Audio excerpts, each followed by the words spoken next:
Bienvenue mesdames, messieurs dans cette tranche plateau spécial pour ce soir.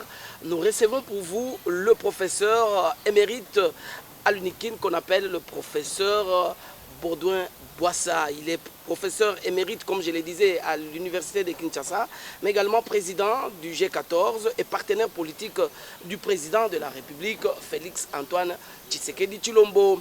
Bienvenue professeur. Merci, merci. Allez, parce que c'est la première rencontre pendant cette année, je peux encore me permettre de dire mes meilleurs voeux. Non, meilleur vœux, surtout à vous, Joseph. Je vous remercie pour toute l'attention que vous apportez à ma carrière politique dans ce pays. Voilà. Très bien. Alors, on vient de passer la grande période avant que nous puissions parler des élections de façon générale. Nous voudrons parler de vous parce que vous venez quand même de passer à cette grande preuve d'élection. Vous étiez candidat aux élections provinciales comme candidat député provincial à la commune de Ngalema. Oui. Alors, qu'est-ce que l'on peut dire, quelles leçons que l'on peut tirer, qu'est-ce que vos téléspectateurs peuvent retenir de ce qu'a été votre passage à ces élections? Bien, ça a été une belle épreuve. Vous savez, l'élection, c'est toujours une épreuve. Et comme je dis toujours, on va aux élections comme on va au sport. Vous venez de vivre la CAN. Oui. Notre équipe n'était pas considérée comme une équipe qui peut gagner. Nous sommes sortis 4e, à l'étonnement de tous. C'est ça. La politique, c'est la même chose. Vous vous engagez, mais vous ne connaissez pas ce qui va se passer exactement. Alors, en ce qui me concerne, évidemment, j'ai participé à cette élection à 2 niveaux. Le premier niveau, c'est au niveau de l'élection présidentielle. Le deuxième niveau, c'est au niveau de l'élection provinciale, comme vous l'avez dit, en Ngalema. Au niveau de l'élection présidentielle, j'ai eu la chance de faire partie du comité de campagne du président de la République, Félix Antoine Tshisekedi Tshilombo. Pour tout le pays, à partir de la capitale. Vous avez fait partie de l'équipe du président, du candidat à l'époque, hein, président de la République, mais candidat numéro 20. Tout à fait. Non, c'était tout à fait naturel pour moi que je le sois, parce que, comme vous le savez, je suis collé à lui.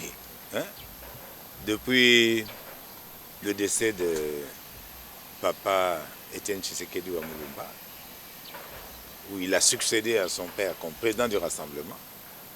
Je me suis retrouvé dans son précaré avec l'abbé Théo Tshilomba, qui était le secrétaire particulier du président du Rassemblement. Et moi, j'étais le rapporteur ou rapporteur général de ce Rassemblement. Et depuis lors, nous sommes en mariage comme ça. Un mariage qui n'est pas dissous. Nous continuons à cheminer ensemble dans l'espace politique. Le divorce n'a jamais été prononcé. Et donc, pendant toute la campagne, j'étais dans la campagne présidentielle. Ici, à Kinshasa, partout où j'ai dû aller en campagne, j'ai commencé la campagne par le président de la République, sa réélection, etc. Ensuite, je passais à ma campagne à moi. Donc, si j'ai une campagne d'1 heure, j'avais 40 minutes sur le président et 20 minutes pour moi-même. Et mon plaisir, c'est que Kinshasa a voté pour la première fois depuis 2006. A voté majoritairement le président de la République. Donc de ce côté-là, j'ai réussi. Du côté provincial, Ngalema, maintenant, en plus de Kinshasa, j'ai accompagné le président de la République au Congo central 2 fois. D'abord à Matadi, au Bas-Fleuve, je veux dire, Lukula, Tchela, jusque à Singini. Le bas-fleuve qui a donné à Fati 95%, donc 95% de voix. Non, non, le bas-fleuve a donné 83%, mais Tchela a donné 97,3%. Ouais. 97,3%. Là où on a enterré le président Kassavou. Et je l'ai accompagné là-bas. Ça n'a pas été facile, parce que de Matadi à Singini, aller c'était 8 heures du temps, retour c'était 9 heures du temps. Il n'était pas dans des véhicules spéciaux de la paix, non. Il avait des véhicules normaux. La route était impossible. Nous avons vraiment souffert. Et c'est là que moi j'ai trouvé une autre dimension de Félix Tshisekedi. C'est que nous avons toujours dit que c'était un grand diplomate. Mais maintenant, il a démontré que c'est un stratège politique très fin. Il a tenu à aller dans tous les coins et recoins de la République, causer avec la population. Et puis, la population lui a rendu ça. C'est ça que j'ai retenu. Alors, après la proclamation, 73%, quelle est votre réaction quand vous avez vu le résultat, le président de la... Non, j'étais heureux, j'étais très heureux parce que c'était pas facile. Il a écrasé tous les autres candidats qui le prenaient comme du menu fretin. Écrasé. Et puis, il s'est présenté comme candidat indépendant. Mais il est vrai que beaucoup de forces politiques, beaucoup de partis politiques ont participé à cette campagne. Mais ils l'ont fait d'eux-mêmes. Lui, il était candidat indépendant. Et voilà. Il en est sorti comme ça. Il est sorti avec une légitimité que plus personne ne peut contester. Donc ça, c'est la grâce de Dieu. Donc maintenant, pour moi-même, je me suis présenté effectivement à Kinshasa. Bon. Il semble que mon regroupement n'a pas obtenu le seuil. Mais vous savez, hein, c'est pas facile tout ça. Hein. Je suis très mal placé pour critiquer le travail de la CENI. Mais rappelez-vous déjà que 4 mois ou 5 mois avant, j'avais émis des réserves sur l'enrôlement avec cette carte d'électeur qui pratiquement n'a plus servi à rien. C'est grave. Des deux, je crois que dans la proclamation des résultats, si le processus a été presque parfait pour le président de la République, parce qu'on a donné les résultats bruts, province par province, tout c'est clair, et on voit encore que tout le pays était bleu, sauf le Kwilu et le Katanga. Pour le Katanga, c'est quand même triste, parce que c'est la province du Premier ministre. Et nous avons été battus à plate couture par nos adversaires. Donc, pour les élections législatives comme provinciales, on ne sait pas combien de voix on a. Rien. Ça n'a pas été publié en tout cas. Et bon, c'est dommage. Mais, qu'à cela ne tienne, ce qui m'intéressait le plus, moi, c'est le sort du président de la République. C'est ça. Alors, déjà, donc, cette page des élections est tournée. On a tourné, oui. On se prépare pour 2000. Qu'est-ce qui peut se passer après ces élections, selon vous? Et puis, quelle chance accordez-vous à l'informateur? Parce que déjà, nous avons un informateur. Bon, d'abord, la nomination de l'informateur, c'est quelque chose de constitutionnel. C'est dans la Constitution. Bon, je pense que le chef a nommé une personnalité de son obédience, qu'il connaît très bien, que je connais très bien aussi. Et nous ne pouvons pas venir pérorer ici sur les raisons profondes qui ont conduit à la désignation.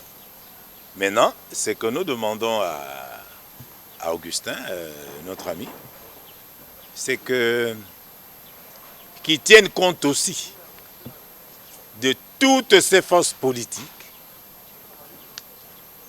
qui ne sont pas au Parlement, mais qui ont fait campagne pour le président de la République. Donc quand il dit qu'il ne va consulter que les forces politiques qui ont atteint les seuils, je pense que ce n'est pas bien. Il doit consulter toutes les forces politiques. Il doit même consulter les forces sociales.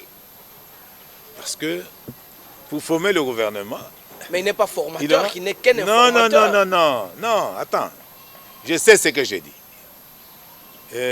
Pour le moment, c'est depuis Félix, on croit que le gouvernement doit être formé seulement des parlementaires. Mais non, ça n'a rien à voir. Le président peut faire appel, ok, une partie des parlementaires, une partie des non-parlementaires. Parce que tout le monde, pour faire partie du gouvernement, tout le monde ne peut pas toujours être soit sénateur, soit député, etc. Donc ce qui compte, c'est faire partie de la famille politique du chef de l'État. Et le président lui-même connaît les cadres politiques qui sont avec lui depuis toujours. Il connaît les rapports qu'il entretient avec eux. Donc moi je pense que notre frère, ce qu'il va faire, c'est rechercher la coalition parlementaire majoritaire, ok, qu'il présentera au formateur et au président de la République. Mais par la suite, je crois qu'il ne serait pas mauvais qu'il consulte aussi les forces politiques qui n'ont pas atteint le seuil et qui ont fait campagne pour le président de la République. Et qu'il connaît d'ailleurs. Parce que mon ami connaît très bien l'espace politique congolais. Et je ne peux pas dire qu'il ne connaît pas ces forces politiques, ces personnalités politiques qui ont combattu. Voilà, merci beaucoup en tout cas pour... Mais je n'ai pas terminé. Pour votre message à l'informateur, je crois qu'il est en train de vous suivre. Voilà. Un mot parce que nous arrivons vers la fin de notre intervention. Bon, c'est avec émotion que je présente enfin publiquement mes félicitations à notre frère Félix Antoine Tshisekedi Tshilombo, qui vient d'être élu président de la République, qui a déjà prêté serment. Je souhaite que le mandat qu'il vient de commencer soit de loin meilleur au mandat passé, par rapport surtout à l'intérêt supérieur de la nation. Sur deux fronts. Le premier front, c'est le front militaire. Donc pour moi, la priorité des priorités, c'est le front militaire. Il faut absolument qu'on boute dehors l'ennemi. Par les armes, bien sûr. Et pas par les blabla, non. Par les armes. Et je crois que c'est ce qui est en train d'être fait. Mais ce que nous attendons, ce sont les résultats. Ça, c'est un. Et le deuxième front qu'il a, c'est le front social. Parce que, Monsieur le Président, cette affaire de 21 000 $, 33 000 $ pour un parlementaire tel que nous apprenons, par rapport aux fonctionnaires qui ont moins de 200, 300 $, pose quand même problème. Un problème fondamental. Et donc, dans l'équilibre budgétaire, je crois qu'on doit revoir par un collectif budgétaire cette loi budgétaire de l'ancien Parlement qui a déjà promulgué. On peut faire un pour revoir un peu d'abord les rémunérations par rapport au budget global des dépenses. C'est combien %? Parce que quand nous étions au Conseil de la République Parlement des transactions et j'étais président de la sous-commission des rémunérations, ça ne dépassait jamais 40%. Jamais. Parce qu'en plus, il y a le budget de fonctionnement. Il y a le budget d'investissement. Il y a beaucoup d'autres budgets. Mais si c'est 80%, 70%, c'est des écritures. Et des deux, quelle est la tension maintenant entre les rémunérations des personnels des institutions par rapport aux autres catégories de personnel de l'État. Parce que ça, nous sommes devant un président qui vient de l'UDPS, Union pour la démocratie et le progrès social. Et donc, c'est cette histoire-là, moi je pense que Félix peut résoudre ça, par un collectif budgétaire, dès le départ. On ne peut pas se permettre d'évoluer avec ça, parce que ça devient un problème terrible. Voilà. Voilà ce que je voulais dire à ce sujet-là. Pour le reste, je sais que le deuxième mandat risque d'apporter beaucoup de bonheur au peuple congolais, à condition qu'on place, qu'on ait deux programmes majeurs. Le programme de la défense et sécurité de l'État et le programme du progrès social cette fois-ci. C'est capital. Sinon, j'espère qu'il aura la même équipe économico-financière qu'au premier mandat, qui a fait des prouesses, qui a triplé, quadruplé le budget de l'État. Imaginez, maintenant nous sommes à 16 milliards, si on pouvait quadrupler le budget, vous voyez là où nous serions. On va atteindre les 80, 90 milliards. Donc c'est magnifique. Je crois que c'est faisable. Et c'est faisable. Moi, je crois beaucoup dans ce pays qui a des cadres dans tous les domaines. Et voilà. Alors, je souhaite bonne chance à Félix Antoine Tshisekedi Tshilombo, notre président, notre frère, notre combattant. Voilà, c'est ça. Voilà, merci mesdames et messieurs, c'est par ces vœux, n'est-ce pas, de bonne chance que nous allons devoir mettre un point final à cette intervention. Merci de nous avoir suivis. Restez fidèles au programme de Kin 24 Télévision, le reflet de Kinshasa. Au revoir.